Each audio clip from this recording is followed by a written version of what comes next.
आज আমাদের ক্লাসের বিষয় পার্টিসিপল। পার্টিসিপল ইংলিশ ল্যাঙ্গুয়েজের একটা অত্যন্ত গুরুত্বপূর্ণ বিষয়। তোমরা অনেকেই পার্টিসিপল সম্পর্কে জানো, অনেকে ভালো করে জানো, আবার যারা বিগিনার তারা হয়তো অতটা ভালো করে জানো না। পার্টিসিপল কিন্তু ভালো করে আমাদের বুঝতেই হবে যদি ইংরেজি ভাষাটাকে আমরা ভালো করে বুঝতে চাই। এটা খুব ইন্টারেস্টিং বিষয়ও, কিন্তু এটার মধ্যে একদিকে একটা ভার্বের ফোর্স কাজ করে, আবার অ্যাডজেক্টিভের ফোর্সও কাজ করে। খুব ইন্টারেস্টিং জিনিস। ফলে পার্টিসিপলটা আমাদের খুব ভালো করে দেখতে হবে। পার্টিসিপলের সঙ্গে আবার জিরান্ডের সম্পর্ক রয়েছে। Gerund verb plus ING, participle verb plus ING, present participle যেগুলো তার বাইরেও হয়, এদের মধ্যে মিল রয়েছে জিরান্ড আর পার্টিসিপলের মধ্যে। কিন্তু ফলে পার্টিসিপল কোনটা কোনভাবে ব্যবহৃত হচ্ছে, আবার জিরান্ড কোনটা কোনভাবে ব্যবহৃত হচ্ছে, সেটা কিন্তু আমাদের খুব ভালো করে বুঝে নেওয়া দরকার।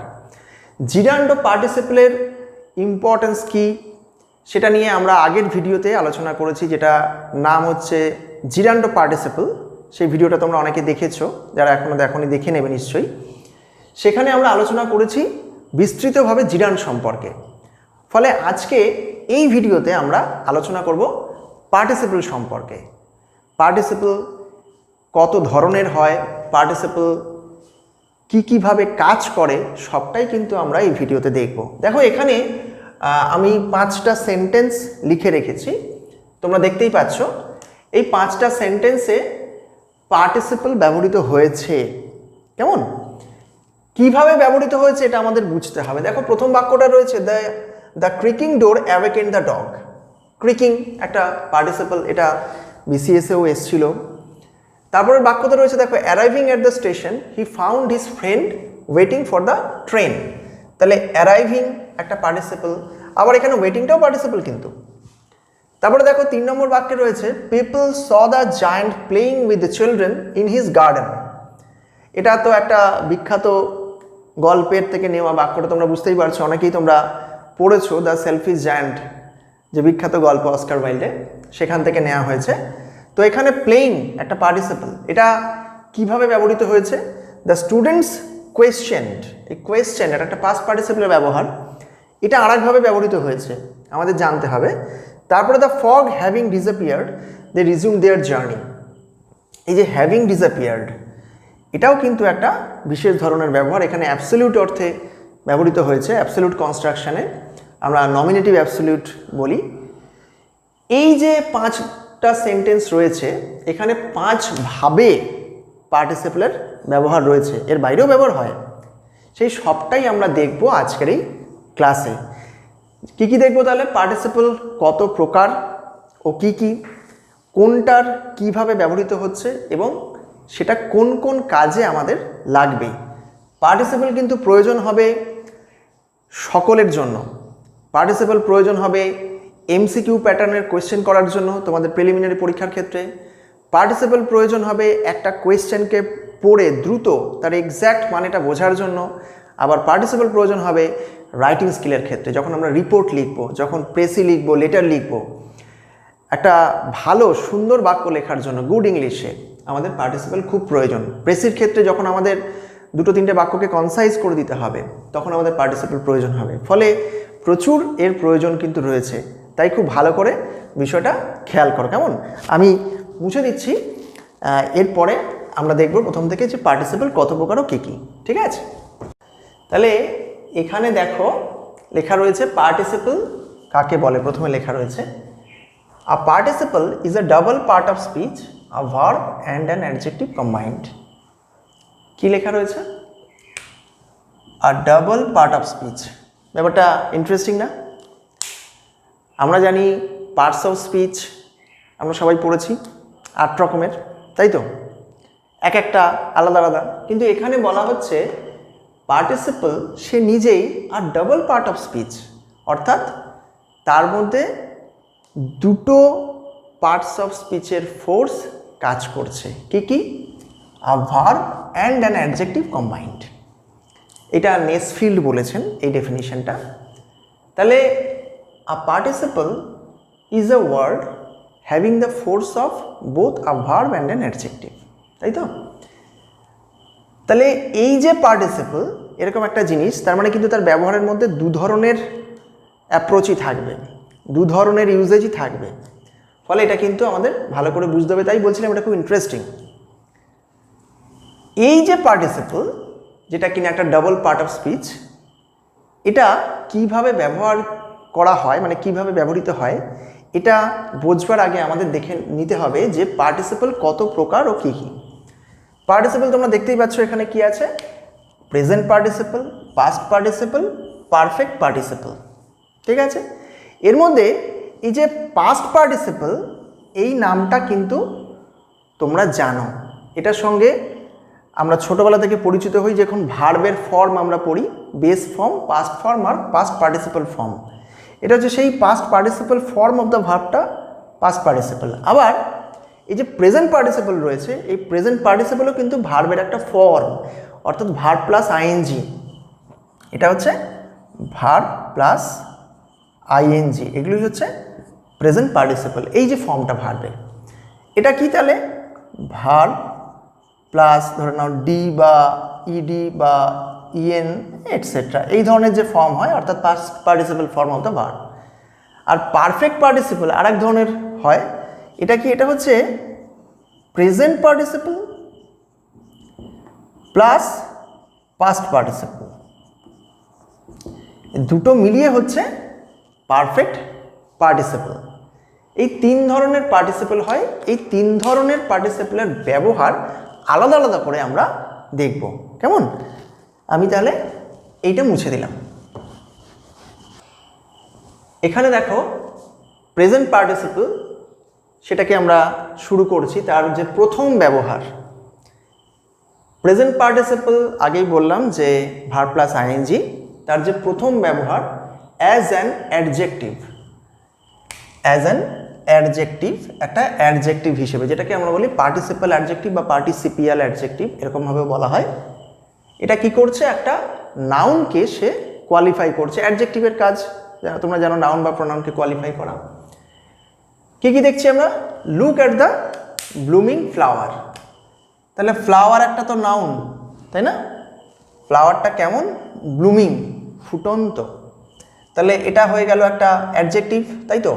তার আগে বসে তাকে কোয়ালিফাই করছে, তাহলে এই প্রেজেন্ট পার্টিসিপলটা কিন্তু অ্যাডজেক্টিভের মতো কাজ করছে। তারপরে কি, he discuss the point showing a living example, example একটা নাউন, তার আগে বসেছে লিভিং, একটা অ্যাডজেক্টিভের মতো কাজ করছে এই পার্টিসিপলটা, কেমন? দ্য ক্রিকিং ডোর, যেটা আমরা শুরুতে যে উদাহরণটা রেখেছিলাম, এই সেন্টেন্সটা বিসিএসেও এসেছিল, তোমরা জানো। The creaking door awaken the dog, তাহলে ডোর এই নাউন, কেমন ক্যাঁচকোচ করে আওয়াজ করছে এমন যে দরজাটা, সেটা ফলে কুকুরটা জেগে গিয়েছিল আর কি। তাহলে এই যে তিনটে আমরা দেখতে পাচ্ছি, ব্লুমিং, লিভিং, ক্রিকিং, এগুলো কি করছে, তার পরবর্তী নাউনকে কোয়ালিফাই করছে। খুবই সোজা একটা ব্যাপার অ্যাডজেক্টিভের মধ্যে। এরকম আরও কতগুলো উদাহরণ রয়েছে, তোমরা দেখতে পাচ্ছ। আর স্লিপিং চাইল্ড, আর বার্নিং কোয়েশ্চেন, আর ডাইং ম্যান, ইম্পেন্ডিং ডেঞ্জার বা ক্যাটাস্ট্রফি, আমরা বলি অনেক সময় প্রায়ই বলি আমরা ইম্পেন্ডিং ক্যাটাস্ট্রফি, ব্লেজিং ফায়ার, এরকম অসংখ্য উদাহরণ হতে পারে প্রেজেন্ট পার্টিসিপলের। এটা হচ্ছে তার প্রথম ব্যবহার। আমি দ্বিতীয়টায় যাচ্ছি। এখানে দ্বিতীয় ধরনের যে ব্যবহার প্রেজেন্ট পার্টিসিপলের, সেটা লেখা রয়েছে, তোমরা দেখো, as a non finite verb, মানে কি, অসমাপিকা ক্রিয়া।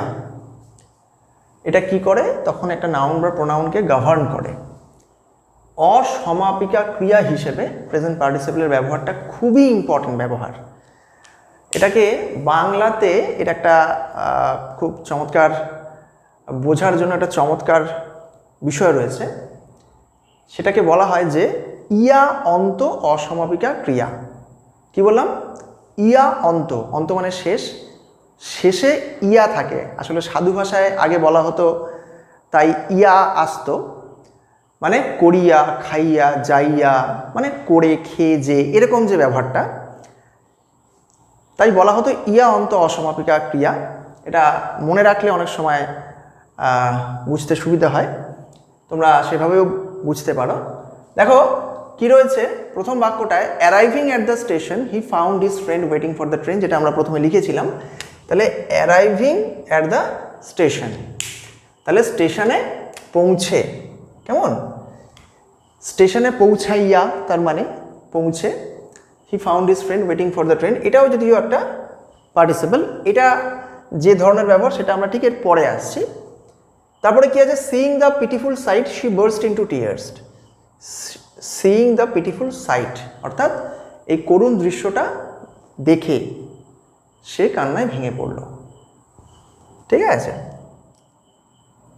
এটা। তারপরে কি আছে, saying this he began to laugh, এ কথা বলে সে হাসতে শুরু করলো, তাহলে এটা। Hearing the loud sound we all ran towards the building, hearing শুনে, এই জোরে আওয়াজটা শুনে আমরা সবাই ওই বিল্ডিংটার দিকে দৌড়ে গেলাম। তারপরে কি আছে, যে সিইং দ্য ম্যান ড্রোনিং, মানুষটিকে ডুবে যেতে দেখে Ranjan jumped into the river to save হিম। এই যে সিইং, হিয়ারিং বা এখানে সেইং, এখানে একটা সিইং আছে, অ্যারাইভিং, এই যে আমরা দেখতে পাচ্ছি যে পার্টিসিপেলের ব্যবহারগুলো, এগুলো দিয়ে আসলে একটা ফ্রেজ তৈরি হয়েছে, এগুলো হচ্ছে পার্টিসিপিয়াল ফ্রেজ সবকটাই।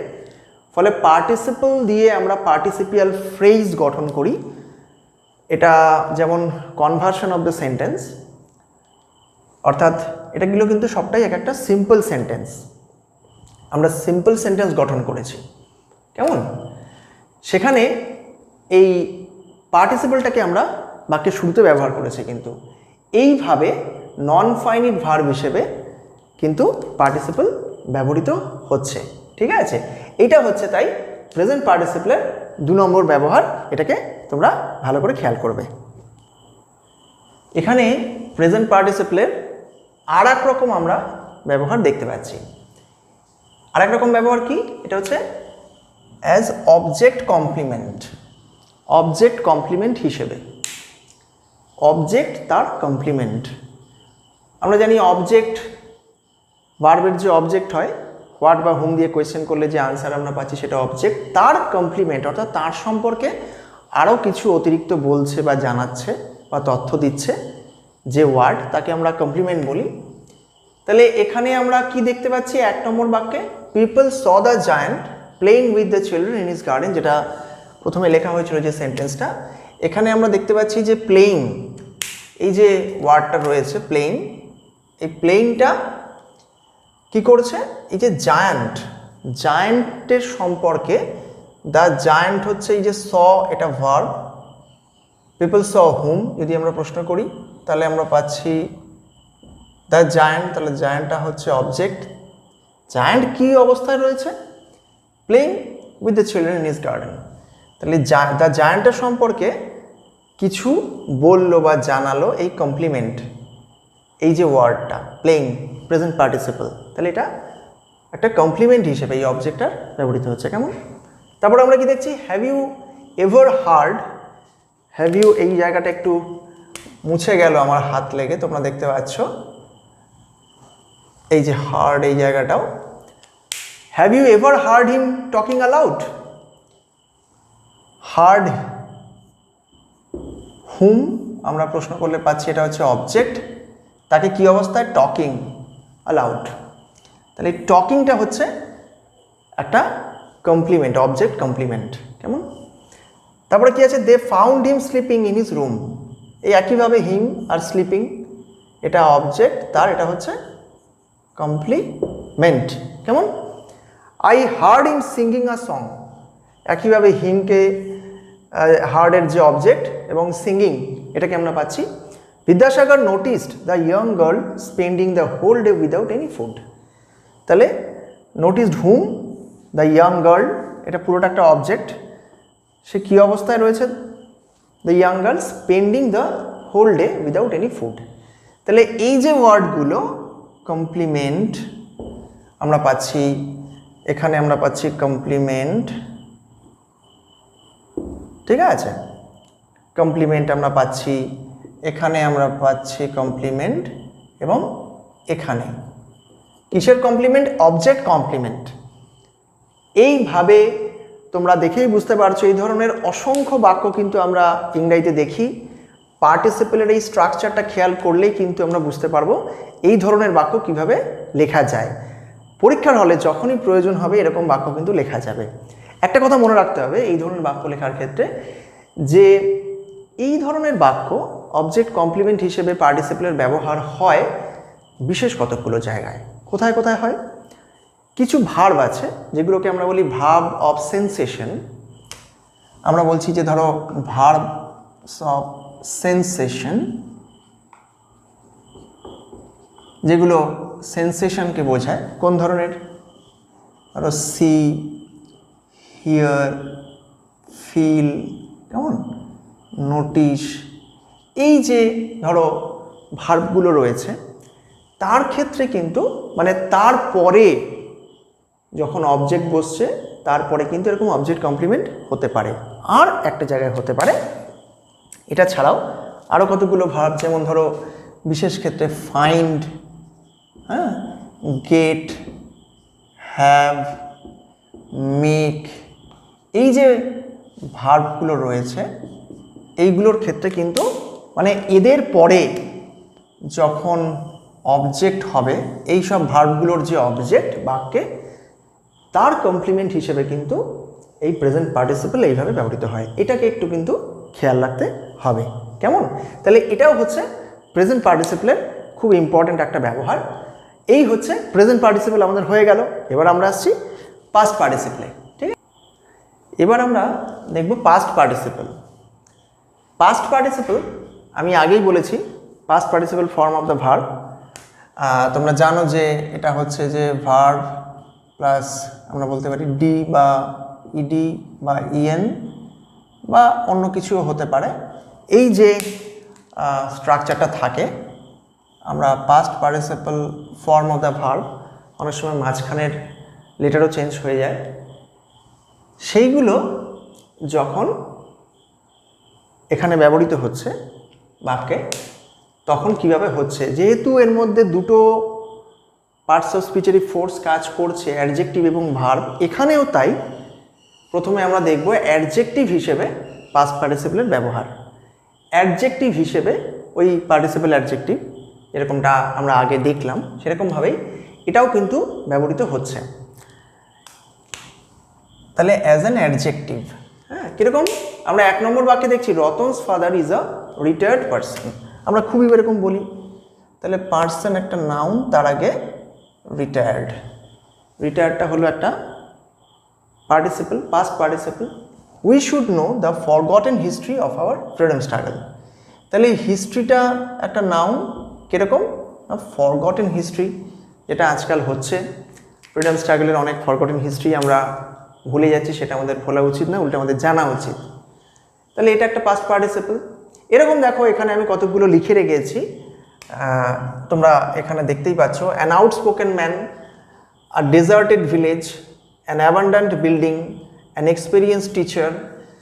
আবার এখানে আমরা বলছি written message, broken heart, উইদার্ড flowers, filtered water.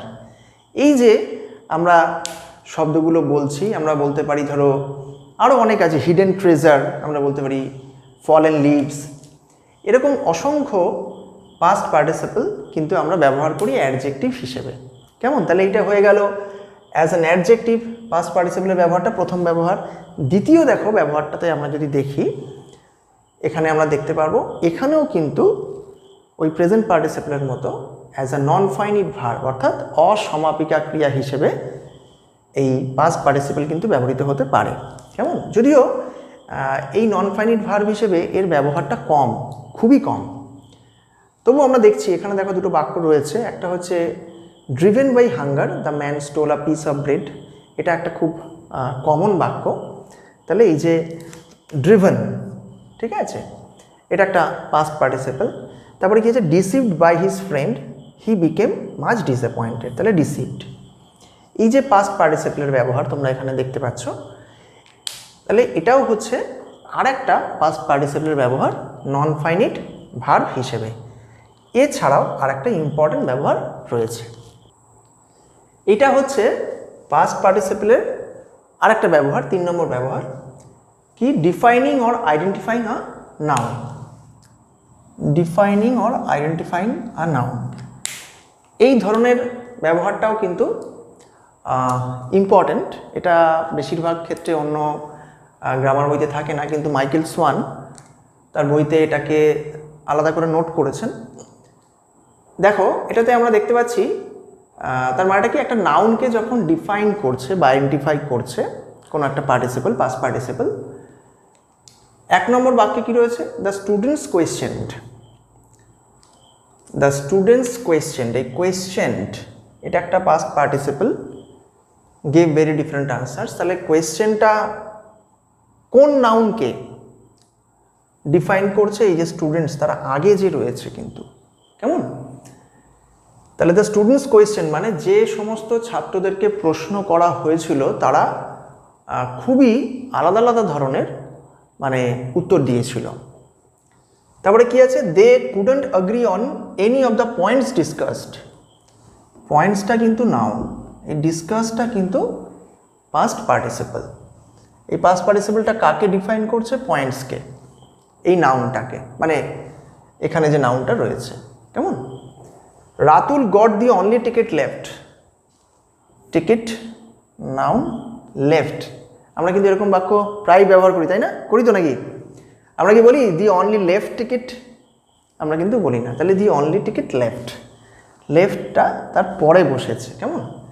Most of those selected did not perform well, এই দোজ এটা কিন্তু একটা প্রোনাউন, সিলেক্টেড এই যে পাস্ট পার্টিসিপল রয়েছে তাকে কিন্তু ডিফাইন করছে বা আইডেন্টিফাই করছে। এখানে দোজটার মানে হচ্ছে দি ওয়ান্স, হু আর বা হু ওয়্যার, এরকম যখন অর্থে দোজ বোঝায় তখন এই ধরনের বাক্য আমরা ইউজ করি। মোস্ট অফ দোজ সিলেক্টেড, যাদের সিলেক্ট করা হয়েছিল তাদের বেশিরভাগই ঠিকমতো পারফর্ম করতে পারেনি, ভালোভাবে পারফর্ম করতে পারেনি। এই ধরনের যে বাক্যগুলো তোমরা দেখতেই পাচ্ছ, এটাও কিন্তু পাস্ট পার্টিসিপলের একটা খুবই ইম্পর্টেন্ট ব্যবহার, এটাকে কিন্তু আমাদের মনে রাখতে হবে। এইবার হচ্ছে পারফেক্ট পার্টিসিপল। পারফেক্ট পার্টিসিপল তৃতীয় ধরনের যে পার্টিসিপল, এটার গঠনটা কিভাবে হয় আমি আগে লিখেছিলাম। প্রেজেন্ট পার্টিসিপল এবং পাস্ট পার্টিসিপল, দুটো পার্টিসিপল পাশাপাশি বসে একটা পারফেক্ট পার্টিসিপল কনস্ট্রাকশন গঠন করে, কেমন? প্রেজেন্ট পার্টিসিপল হিসেবে মূলত যেটা বসে সেটা হচ্ছে হ্যাভিং, যে কোনো ভার্বের আইএনজি প্রেজেন্ট পার্টিসিপল বসছে ব্যাপারটা এরকম নয়, মূলত বসে হ্যাভিং, তার সঙ্গে যখন পাস্ট পার্টিসিপল বসছে তখন সেটা হচ্ছে পারফেক্ট পার্টিসিপল। কোথাও কোথাও এখানে কিন্তু বিংও বসতে পারে, বিং প্লাস পাস্ট পার্টিসিপল, এটাকেও মনে রাখতে হবে। তাহলে এটা কেমনভাবে ব্যবহার হচ্ছে আমরা দেখতে পাচ্ছি, এখানে দেখো 4টে সেন্টেন্স রয়েছে, তোমরা দেখতে পাচ্ছ। Having finished cooking mother went to bathe, রান্না শেষ করে মা স্নান করতে গিয়েছিলেন। তাহলে এখানে এই যে হ্যাভিং ফিনিশড, হ্যাভিং একটা present participle verb plus ING, আবার ফিনিশড একটা past participle form of the verb, এই দুটো পার্টিসিপল কিন্তু পাশাপাশি বসেছে। তারপর তো কুকিং রয়েছে, mother went to bathe. Having done the work, having done present participle past participle দুটো মিলিয়ে পারফেক্ট পার্টিসিপল।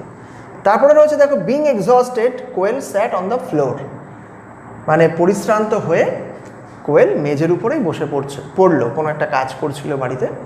তাহলে এই যে being exhausted present participle past participle, কেমন পাশাপাশি বসছে, তাই এটা perfect participle. Having rested a while we started walking again, having rested present participle past participle, ঠিক আছে। এখানে আমরা দেখতে পাচ্ছি কিন্তু এই যে বাক্যগুলো, তাতে যে আমরা দেখতে পাচ্ছি এগুলো কিন্তু প্রত্যেকটাই এক একটা ফ্রেজও তৈরি হয়েছে, এটাও এক ধরনের পার্টিসিপল ফ্রেজ তো বটেই। এইখানে সব ক্ষেত্রেই পারফেক্ট পার্টিসিপল আমরা দেখতে পাচ্ছি। তাহলে এটা হচ্ছে পারফেক্ট পার্টিসিপলের খুব গুরুত্বপূর্ণ ব্যবহার, ঠিক আছে। এবার আমরা আরেকটা খুব গুরুত্বপূর্ণ জিনিস দেখব, পার্টিসিপলের ব্যবহার এখানে কতগুলো সেন্টেন্স লেখা রয়েছে। যে ধরনের সেন্টেন্স এখানে লেখা রয়েছে, পার্টিসিপেলের যে ব্যবহারটা এখানে রয়েছে, সেটাকে আমরা বলি কি? আমরা বলি অ্যাবসলিউট ফ্রেজ, বা যেটা খুব কমন, সবাই নামটা তোমরা অনেকে শুনেছো, এটাকে বলছে নমিনেটিভ অ্যাবসলিউট। এটা নমিনেটিভ অ্যাবসলিউট, এটা এভাবে, এগুলো মুছে গেল একটু যাক, তোমরা বুঝতে পারছো, এটা আমার হাত লেগে একটু মুছে গেছে, তোমরা একটু বুঝে নেবে এই জায়গাটা। নমিনেটিভ অ্যাবসলিউট হচ্ছে একটা খুব গুরুত্বপূর্ণ বিষয় ইংলিশ ল্যাঙ্গুয়েজের। নমিনেটিভ অ্যাবসলিউট দিয়ে যখন সেন্টেন্স লিখতে হয়, পরীক্ষাতেও খুবই আসে কিন্তু, এবং এই ধরনের সেন্টেন্স লেখা শেখাটা খুব প্রয়োজন ভালো ইংরাজি লিখতে গেলে। এটাকে আমরা বলি অ্যাবসলিউট কনস্ট্রাকশন বাক্যের, বা অ্যাবসলিউট ফ্রেজ। এখানে এই যে ফ্রেজগুলো রয়েছে 1, 2, 3 এবং 4, এগুলোকে বলা হয় অ্যাবসলিউট ফ্রেজ। এর কিছু বিশেষ বৈশিষ্ট্য আছে। সাধারণত পারফেক্ট পার্টিসিপেলের মাধ্যমেই নমিনেটিভ অ্যাবসলিউট গঠিত হয়। এখানে তোমরা দেখতে পাচ্ছ যে এই যে হ্যাভিং ডিসঅ্যাপিয়ার্ড, অর্থাৎ একটা প্রেজেন্ট পার্টিসিপল এবং একটা পাস্ট পার্টিসিপল, ফলে এক্ষেত্রে এই দুটো পার্টিসিপল মিলিতভাবে পারফেক্ট পার্টিসিপলের ব্যবহার হয়েছে। কিন্তু এর একটা পার্থক্য রয়েছে। এর আগে যখন আমরা পারফেক্ট পার্টিসিপল দেখলাম, তখন আমরা দেখেছি বাক্যের সাবজেক্ট কিন্তু একজন সাবজেক্ট, সে একটা কাজ আগে করছে আর একটা কাজ পরে করছে। কিন্তু এই বাক্যে আমরা দেখতে পাবো যে এখানে কিন্তু দুটো সাবজেক্ট রয়েছে বাক্যে। অর্থাৎ এই যে এটা তো মূল অংশটা, দে রিজিউম দেয়ার জার্নি, এক্ষেত্রে আমরা দেখতেই পাচ্ছি দে হচ্ছে সাবজেক্ট, রিজিউমড হচ্ছে মেইন ভার্ব। কিন্তু এক্ষেত্রে দ্য ফগ হ্যাভিং ডিসঅ্যাপিয়ার্ড বা ডিসপার্সড আমরা বলতে পারি, এক্ষেত্রে এই যে পারফেক্ট পার্টিসিপলটার এর একটা আলাদা সাবজেক্ট রয়েছে প্রত্যেকটা ক্ষেত্রে। কিন্তু the fog having disappeared they resume their journey, কুয়াশা কেটে যাওয়ায় তারা তাদের যাত্রা পুনরায় শুরু করলো। এখানে আমরা পরেরটায় দেখছি Mary having arrived we were freed from anxiety. এই বাক্যটা আগে আমরা বলেছিলাম, আগের ভিডিওতেও ছিল, এটা বিসিএসে এসেছিল, তোমরা জানো অনেকে। এক্ষেত্রেও আমরা দেখতে পাচ্ছি কিন্তু একটা আলাদা সাবজেক্ট রয়েছে, বাক্যের যে মূল সাবজেক্টের থেকে আলাদা। এটা কিন্তু সাবজেক্ট 1, এটা হচ্ছে সাবজেক্ট 1, এটা হচ্ছে সাবজেক্ট 2। খেয়াল করে দেখো কিন্তু নমিনেটিভ অ্যাবসলিউটের ব্যবহার এখানে রয়েছে। তাহলে Mary having arrived we were freed from anxiety, Mary এসে পৌঁছানোয় আমরা দুশ্চিন্তা থেকে মুক্ত হয়েছিলাম। Dhritarashtra being born blind his younger brother Pandu ascended the throne of Hastinapur. Dhritarashtra জন্মান্ধ হওয়ায় তার ছোট ভাই পাণ্ডু হস্তিনাপুরের সিংহাসনে আরোহণ করেন। এখানে আমরা কি দেখছি? ধৃতরাষ্ট্র একটা সাবজেক্ট, আবার হিজ ইয়াঙ্গার ব্রাদার পাণ্ডু আর একটা কিন্তু সাবজেক্ট, মেইন সাবজেক্ট 1, আর ধৃতরাষ্ট্র কিন্তু সাবজেক্ট 2। আবার আমরা দেখতে পাচ্ছি এখানে 4 নম্বর বাক্যটায় the moon having risen the darkness of the night disappeared. তাহলে the darkness of the night হচ্ছে কিন্তু সাবজেক্ট 1, এটা একটা সাবজেক্ট, একটা ফ্রেজ এখানে সাবজেক্ট হিসেবে ব্যবহৃত হয়েছে। আবার দ্য মুন, এটাও কিন্তু সাবজেক্ট 2, অর্থাৎ চাঁদ ওঠায় রাত্রের অন্ধকার কেটে গেল। পূর্ণিমার চাঁদ উঠলে কেটে যায়, অনেকটাই কেটে যায়। এখন এখানে আমরা দেখতে পাচ্ছি যে এই নমিনেটিভ অ্যাবসলিউটটার ব্যবহারটা, তাহলে যে ফ্রেজের একটা আলাদা সাবজেক্ট থাকে তাকে বলা হয় নমিনেটিভ অ্যাবসলিউট, এবং সেটা পারফেক্ট পার্টিসিপল কনস্ট্রাকশন সহ গঠিত হয়। ফ্রেজ যখন আমরা ক্লাস করব, ফ্রেজের ক্লাস, তখন আমরা দেখতে পাবো যে ফ্রেজের কিন্তু সাধারণভাবে সাবজেক্ট থাকে না, এবং সেটা নন ফাইনিট ভার্ব দিয়ে গঠিত হয়। কিন্তু এই অ্যাবসলিউট ফ্রেজ তার একটা আলাদা সাবজেক্ট থাকে, যেটা বাক্যের মূল যে ভার্বের সাবজেক্টের থেকে আলাদা হয়। দুটো আলাদা আলাদা কাজ এখানে বোঝাচ্ছে। পারফেক্ট পার্টিসিপল দিয়ে যে বাক্য আমরা দেখেছিলাম, তাতে আমরা দেখেছিলাম একটা সাবজেক্ট দুটো আলাদা আলাদা কাজ করছে, একটা আগে করছে, একটা পরে করছে। এখানে দেখা যাচ্ছে দুটো আলাদা আলাদা সাবজেক্ট দুটো আলাদা কাজ করছে। প্রথম অংশটা নমিনেটিভ অ্যাবসলিউটটা কি করছে, যে বাক্যের প্রধান অংশের ক্ষেত্রে একটা কন্ডিশন, শর্ত হিসেবে কাজ করছে। কেমন? এর সাবজেক্ট আলাদা। Mary having arrived, we were freed from anxiety. Dhritarashtra being born blind, his younger brother Pandu ascended the throne of Hastinapur. Ba the moon having risen, the darkness of the night dispersed বা disappeared. এই যে having risen, being born, তারপরে having arrived, এগুলো দেখতে পাচ্ছ যে perfect participle দিয়েই গঠিত হচ্ছে। তাহলে এটাও কিন্তু পার্টিসিপলের একটা খুব ইন্টারেস্টিং ব্যবহার, ইম্পর্ট্যান্ট ব্যবহার। এর প্রচুর কিন্তু প্রয়োগ রয়েছে। ফলে নমিনেটিভ অ্যাবসলিউটের এই জায়গাটা খুব ভালো করে কিন্তু তোমরা খেয়াল করবে। এই হচ্ছে মোটামুটি পার্টিসিপলের যত ধরনের ব্যবহার রয়েছে, প্রেজেন্ট পার্টিসিপল, পাস্ট পার্টিসিপল এবং পারফেক্ট পার্টিসিপল, তার সবটাই আমি এখানে বলে দিলাম কোনটা কাকে বলে এবং তার ব্যবহার কীভাবে হচ্ছে সবটাই বলে দিলাম। আমরা একদম শেষ সময় এসে গেছি। আর একটা খুব ইন্টারেস্টিং পার্টিসিপলের ব্যবহার দেখিয়ে আমরা ভিডিওটা শেষ করব। পার্টিসিপলের এটাও একটা খুব মজার একটা ব্যবহার। আমরা প্রায়ই বাংলা বাক্যে একটা ভার্বকে পরপর দুবার ব্যবহার করি। দেখো এখানে 4টে সেন্টেন্স লেখা আছে। লোকটি খোঁড়াতে খোঁড়াতে চলে গেল। খোঁড়াতে খোঁড়াতে আমরা এরকম বলি তো। বাচ্চাটি লাফাতে লাফাতে বাড়ি ফিরল। অঞ্জন বিড়বিড় করে কি যেন বলতে বলতে চলে গেল। মেয়েটি কাঁদতে কাঁদতে এলো। এরকম এই যে খোঁড়াতে খোঁড়াতে, লাফাতে লাফাতে, বলতে বলতে, চলতে চলতে, করতে করতে, এই যখন এরকম আমরা একটা ভার্বকে পরপর দুবার ব্যবহার করি, এটাকে বাংলায় বলে ভার্বের দ্বিত হওয়া। দ্বিত, দ্বিত মানে দুবার। এই কথাটা একটু খেয়াল করবে। দ্বিত, একটা ভার্বের দ্বিত হওয়া মানে পরপর দুবার বসছে যখন, তখন আমরা যে সেন্টেন্স কনস্ট্রাকশন করব ইংরাজিতে, সেটাও কিন্তু পার্টিসিপল ব্যবহার করে করতে হয়, প্রেজেন্ট পার্টিসিপল ব্যবহার করে। এটা পার্টিসিপলের একটা খুব মজার ব্যবহার। এটা একটু খেয়াল করো। ধরো লোকটি খোঁড়াতে খোঁড়াতে চলে গেল, কি হবে? The man went away। এইবার এই যে খোঁড়াতে খোঁড়াতে জাস্ট একটা প্রেজেন্ট পার্টিসিপল, লিম্পিং,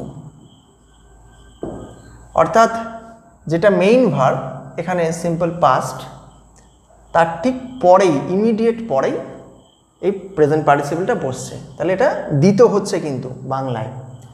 বাচ্চাটি লাফাতে লাফাতে বাড়ি ফিরল, তাহলে the child returned home hopping, jumping না বলে। অঞ্জন বিড়বিড় করে কি যেন বলতে বলতে চলে গেল। অঞ্জন, এরকম বাক্য কিন্তু আমাদের প্রায় ইউজ করতে হয়, তাই না? অঞ্জন went away muttering কি যেন something to himself। Anjan went away muttering something to himself। তাহলে এখানে আমরা মাটারিংটা ইউজ করলাম। মেয়েটি কাঁদতে কাঁদতে এলো। The girl came crying. এখানে আমরা কি দেখতে পাচ্ছি? এখানে আমরা দেখতে পাচ্ছি যে দেখো লোকটি খোঁড়াতে খোঁড়াতে চলে গেল, the man went away limping. তাহলে মেইন ভার্বের পরে পার্টিসিপলটা বসেছে। The child return home hopping, এখানেও রিটার্নড, তার পরে একটা অন্য ওয়ার্ড আছে, তারপরেই বসেছে participle. Anjan went away muttering something to himself, went অ্যাওয়ের পরেই বসেছে। The girl came crying, main ভার্বের পরেই বসেছে। তাহলে এইভাবে কিন্তু প্রেজেন্ট পার্টিসিপল দিয়ে আমরা যেটা বাংলাতে ভার্বের দ্বিত হওয়া, অর্থাৎ পরপর দুবার যখন বসছে এই ধরনের বাক্য, তোমরা দেখতেই পাচ্ছ কনস্ট্রাকশনটা কিন্তু খুব সোজা, কনস্ট্রাকশনটা কিন্তু খুব একটা কঠিন কিছু না, শুধু একটু খেয়াল রাখতে হবে বিষয়টা। কেমন? এক্ষেত্রে আরেকটা কথা বলার, এই যে দ্বিত হওয়াটাও কিন্তু আবার দুভাবে হয়। এখানে যে আমরা ব্যবহারটা দেখলাম, এক্ষেত্রে কি হচ্ছে দেখো, এই খোঁড়াতে খোঁড়াতে এই যে চলে গেল, এটা হচ্ছে যখন একটা ভার্বের অ্যাকশনটা কোন ভঙ্গিতে ঘটেছে এটা বোঝাচ্ছে এক্ষেত্রে কিন্তু এই দ্বিত হওয়াটার দ্বারা। আবার কখনো কখনো এই দ্বিত অর্থাৎ দুটো পরপর ভার্ব বসে বাংলায় যেটা মানে বসছে সেটা অন্যভাবে বসতে পারে, অর্থাৎ কি ভার্বের সময় বোঝাতে পারে। সময় বোঝালে কি হবে সেটা আমরা এরপরেই দেখছি। তাহলে এটা একটু নোট করে নাও। এক্ষেত্রে কি হচ্ছে, ভার্বের ভঙ্গি মানে কাজের ভঙ্গি বোঝাচ্ছে এক্ষেত্রে। কেমন? আর কাজের সময় বোঝালে কি হবে সেটা আমরা দেখছি সেক্ষেত্রে। ঠিক আছে? তাহলে দেখো এখানে আর এক ধরনের ব্যবহার দেখানো রয়েছে। এটাও কিন্তু এই একটা ভার্বকে পরপর দুবার বলা হয়েছে বাংলায়, যেটা দ্বিত বলছি। বলতে বলতে, কাঁদতে কাঁদতে, খেতে খেতে। রঞ্জন কথা বলতে বলতে খেতে লাগলো। রঞ্জন এট while টকিং, বা Ranjan was eating while talking. লোকটি কাঁদতে কাঁদতে তার অভিজ্ঞতা ব্যক্ত করলো। The man related his experience while crying. Suranjan চা খেতে খেতে টিভি দেখছিল। Suranjan was watching TV while having tea. এখানে আমরা কি করলাম, আমরা এই পার্টিসিপলটা ব্যবহারের আগে কি করছে, এই যে while নিয়ে এসছি, তাই না? আমরা খেয়াল করেছো, আমরা while নিয়ে এসছি একটা। এই যে আমরা whileটাকে নিয়ে এসেছি, এটা হচ্ছে কিন্তু একটা, এই যে চা খেতে খেতে এই যে ব্যবহারটা, এক্ষেত্রে কেন বললাম, এক্ষেত্রে দেখো কাজের সময়টা বোঝাচ্ছে। আগেরটা কি বোঝাচ্ছিল, কাজের ভঙ্গিটা। এক্ষেত্রে কি, রঞ্জন কথা বলতে বলতে খেতে লাগলো।